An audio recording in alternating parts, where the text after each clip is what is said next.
তারেক রহমানকে নিয়ে উস্কানিমূলক বক্তব্য বা কটূক্তিমূলক বক্তব্য দিলে ছাত্রদলের প্রত্যেকটা নেতা কর্মীদের হৃদয়ে রক্তক্ষরণ ঘটে। আপনারা সবাই জানেন হবিগঞ্জ একটি শান্তিপ্রিয় শহর।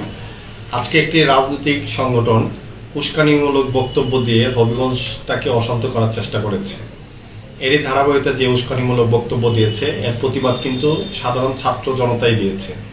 এর দায়ভার তাদের নিতে হবে, এর দায়ভার সাথে বাংলাদেশ জাতীয়তাবাদী ছাত্রদল জড়িত নয়।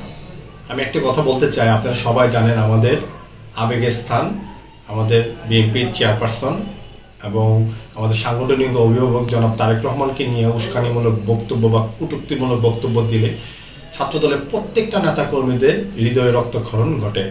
তারপরও তারা কিন্তু সর্বোচ্চ ধৈর্য রাখার চেষ্টা করে এবং ধৈর্য ধারণ করেও, কিন্তু তারা অনবরত তারা এই ধরনের বক্তব্য দিয়ে যাচ্ছে। তাদের প্রতি আমার আহ্বান থাকবে, তারা যদি তাদের এই উস্কানিমূলক বক্তব্য নিয়ন্ত্রণ না করে তাদের দায়ভার কিন্তু তারাই নিবে। তাই আমি বলতে চাই হবিগঞ্জ একটি শান্তিপ্রিয় শহর। এই শহরের মধ্যে যারাই উচ্ছৃঙ্খলতা করবে ছাত্র জনতা তাদের প্রতিবাদ জানাবে। নিরপেক্ষ, সত্য প্রকাশে আপোষহীন।